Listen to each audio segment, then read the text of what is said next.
টাঙ্গাইলের ভুয়াপুরে নিয়ম বহির্ভূতভাবে সরকারি পুকুর সংস্কার ও গাছ কাটার অভিযোগ উঠেছে উপজেলার সহকারী কমিশনারের বিরুদ্ধে। আর এই বিষয়ে সাংবাদিকরা জানতে চাইলে গালিগালাজ করেন ওই কর্মকর্তা। ক্ষমতার অপব্যবহার করে গাছ কাটা প্রকল্প বাস্তবায়ন করায় ক্ষুব্ধ স্থানীয়রা।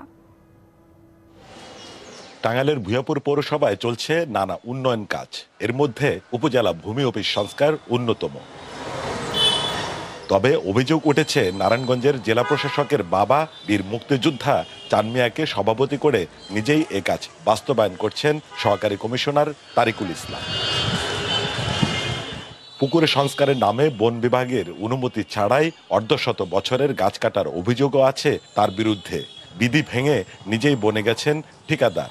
এইভাবে যদি কেটে ফেলে পরিবেশের একটা ক্ষয়ক্ষতি হচ্ছে, মানুষদের ছায়া পাচ্ছে, সেটার থেকে বঞ্চিত হচ্ছে। এই গাছগুলা কাটার বিষয়ে আমরা জনসাধারণ বা ছাত্র কেউই অবগত নয়। তাদের স্বইচ্ছাকৃতভাবে যেভাবে মন চাচ্ছে সেভাবে গাছ নিধন করছে। প্রকল্পের সভাপতির দাবি গাছ কাটা সহ সব বিষয়ে জানেন সহকারী কমিশনার। আর বন বিভাগ বলছে গাছ কাটার বিষয়ে লিখিত আবেদন পায়নি তারা।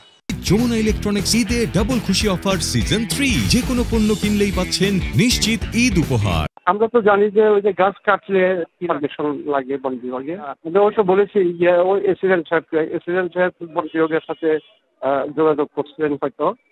এই ইউনো মহোদয় বললেন যে কিছু ডালপালা ছাঁটাই করছেন। না, এরকম আমরা কোনো অ্যাপ্লিকেশন পাইনি। সরকারি কর্মকর্তার আইন অমান্য করা কাম্য নয় বলছেন নাগরিক সমাজের প্রতিনিধিরা। বৃক্ষরোপণ করা দরকার, সেখানে বৃক্ষ কর্তন করা এটা মোটেই চলে। এটা কি উদ্দেশ্যে করছে আমরা জানি না, তো কাজটি ঠিক নিয়ম সিদ্ধ হয়েছে বলে আমার মনে হয় না। তো এটা পরিবেশের উপরেও একটা বিরূপ প্রভাব পড়বে। এসব অনিয়মের বিষয়ে জানতে চাইলে খারাপ ব্যবহার করেন সহকারী কমিশনার।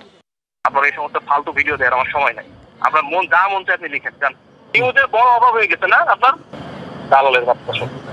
প্রায় 3,40,000 টাকার এই টিআর প্রকল্পের মধ্যে শ্রমিকদের দৈনিক হাজিরা দেওয়া হয়েছে 30,000 টাকা। Sohel Talukdar, DBC news, Tangail.